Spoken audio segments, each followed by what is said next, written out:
Hello guys, welcome to Pakistani real reaction. तो कैसे हैं आप सब? उम्मीद है आप सब बढ़िया होंगे और मजे में होंगे।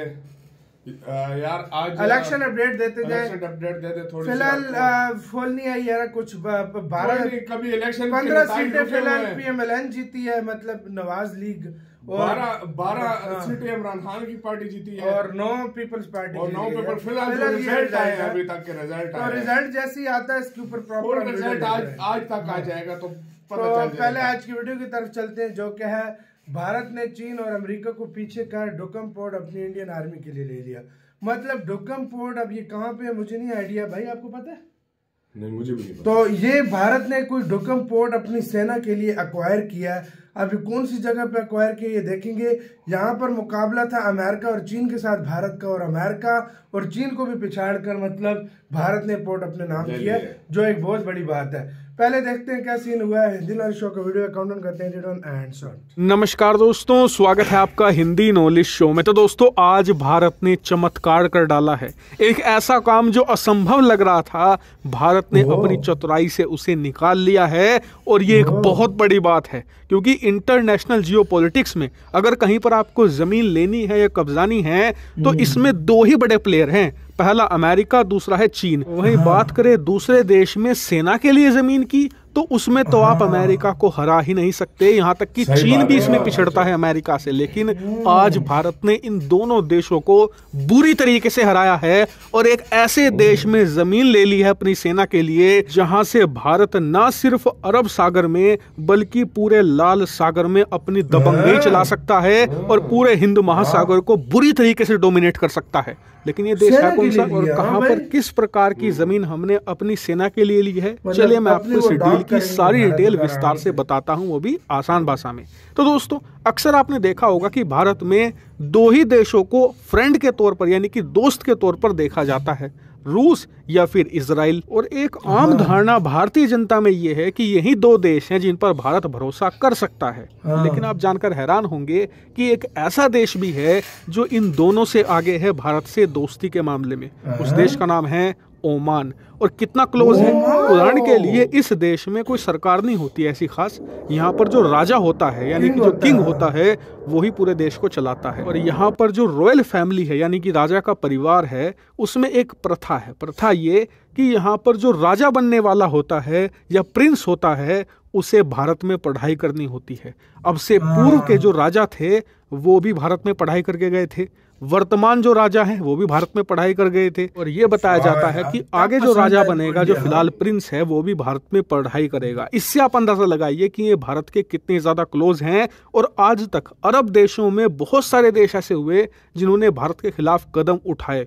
ओमान ने आज तक ऐसा नहीं किया और हर संकट में भारत का साथ दिया है, भले ही दुनिया हमारे खिलाफ क्यों ना खड़ी हो गई हो। और आज इस देश ने ऐसा एक काम कर दिया है जो आपका दिल जीत लेगा। दरअसल ओमान के अंदर एक बहुत ही खास जगह है जिसे दोकम कहा जाता है, DUQM, दुगम इसे कहा जाता है। और इसकी जो लोकेशन है आप स्क्रीन पर देखिए, कितनी ज्यादा स्ट्रेटेजिक है। अगर आपको हिंद महासागर पर नजर रखनी है, दोकम बेस्ट जगह है।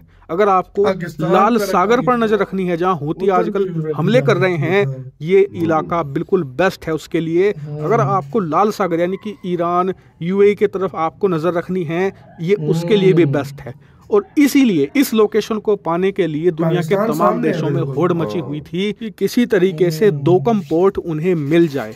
और इस रेस में भारत भी था। और आप जानकर हैरान होंगे कि ओमान ने आज ये फैसला ले लिया है कि दोकम में किसे जगह दी जाएगी, और ये देश है भारत। जी हाँ, ओमान ने अमेरिका का प्रस्ताव ठुकरा दिया, चीन का प्रस्ताव ठुकरा दिया, यूरोप के फ्रांस, जर्मनी, यहाँ तक कि ब्रिटेन का प्रस्ताव ठुकरा दिया और भारत का प्रस्ताव एक्सेप्ट कर लिया बिना किसी खास कंडीशन के। और फिलहाल इस डील की जो डिटेल है उसके अनुसार जो दोकम का पोर्ट है वहां पर भारतीय नौसेना के लिए एक जगह रिजर्व की जाएगी, जहां पर भारतीय नौसेना के जहाज डॉक कर सकते हैं यानी कि रुक सकते हैं, अपनी जरूरत की चीजें ले सकते हैं, मरम्मत कर सकते हैं अपनी जहाजों के, नौसैनिक वहां पर रुक सकते हैं, यानी कि एक तरीके से मिनी बेस कह सकते हो आप। और ये भारत के लिए एक बहुत बड़ी जीत है, खासकर कि ऐसे वक्त में जब यमन के हूती विद्रोही जो ओमान के पास ही पड़ते हैं यहाँ पर हमला करने करने पर तुले हुए हैं। इसके अलावा ईरान से भी मिसाइलों से हमले किए जा रहे हैं शिप पर। तो भारतीय नौसेना इस इलाके में गश्त लगा रही है, लेकिन उनके लिए दिक्कत ये है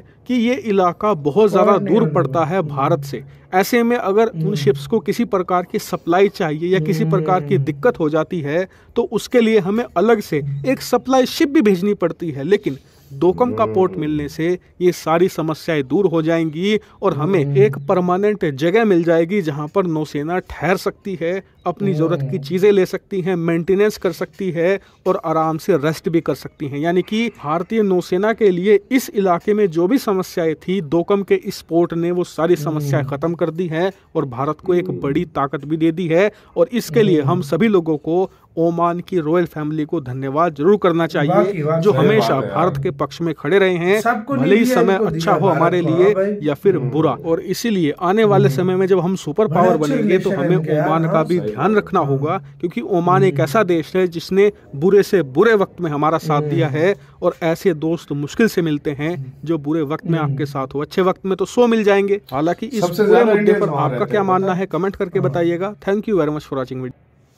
इसी का तो यार ओमान के लोगों के बाद सबसे ज्यादा इंडियन वहाँ रहते हैं यार। ओमान क्या है, वो उनका राज्य जब यहाँ पड़ता है ना तो जाहिर बात है उनको एक प्यार है, उसको यार प्यार हो जाता है। और अब वही प्रथा है। उन्होंने आगे की है। और यार आप देख लो, अंदाजा आप इस चीज का यार मैं इस बात पे हैरान हूँ, जो अमेरिका को नहीं दी, चाइना को नहीं दी, यूरोप की कंट्री जो मांग रहे थे, फ्रांस वगैरह, उनको नहीं दी और इंडिया को दे। और मिलिट्री के लिए तो अमेरिका हारता ही नहीं है, ऐसी जगह होती है। और भारत ने मिलिट्री ऐसी स्ट्रेटेजिक जगह पे भारत ने लिया हर किसी पे। और पाकिस्तान के सामने ये पोर्ट भाई, यार पाकिस्तान के सामने हो ना हो, लेकिन मसला ये है ना, ओमान को इंडिया पे ट्रस्ट है कि यार ये कभी भी किसी की जमीन कब्जाता नहीं, या कभी भी किसी के ऊपर अटैक नहीं करता। अमेरिका जाता नहीं है, अगर आ जाए बात ये अटैक नहीं करता। अमेरिका फर्ज करो अमेरिका अगर आता ना वो अटैक करता है, पूछे अटैक की बात भी नहीं है। अगर अमेरिका अटैक नहीं करता, इसके ये मतलब नहीं है इसके ऊपर कोई भी कंट्री अटैक कर सकता है। तो फिर वो ओमान की जमीन पे लाजमी बात है अटैक होगा। चाइना क्या है, वो कब्जाने की नजर से आता है। तो भारत एक ऐसा देश है जो अपना मतलब काम से काम रखता है, जो भारत को जरूरत पड़ती है वही काम करता है, ना कि और किसी को। सही बात है और ये बात सच है। और जिस तरीके से ओमान के लोगों का प्यार है इंडिया के लिए वो साफ दिखता है भाई मेरे। वो उनके राजा पढ़ के जा रहे हैं तो इससे बड़ी यार बात हो यार ये मस्ट होता है जिंदगी का इंडिया में पढ़ना। जिंदगी का एक हिस्सा वो भारत में गुजार के जाता है जब राजा। बिल्कुल तो उसको उस देश से प्यार होता है, लाजमी बात है। और फिर देखो काफी सारे यूपीआई का हो गया और काफी सारी चीजें जो है ना, भारत से ब्रह्मोस भी लेने की सोच रहा है, आकाश लेने की सोच रहा है। सिस्टम भारत की बहुत बड़ी एक जीत है स्ट्रेटेजिकली देखा जाए तो भाई। सही बात है, इसमें भारत ने बहुत बड़ी ये जीत हासिल की है, जो अमेरिका चीन ना कर सके वो भारत ने की। सही बात है। आपका क्या ओमान के ऊपर क्या कहना है, अपने राय कमेंट सेक्शन में दें। अपना बहुत ज्यादा ख्याल रखिएगा। तो यार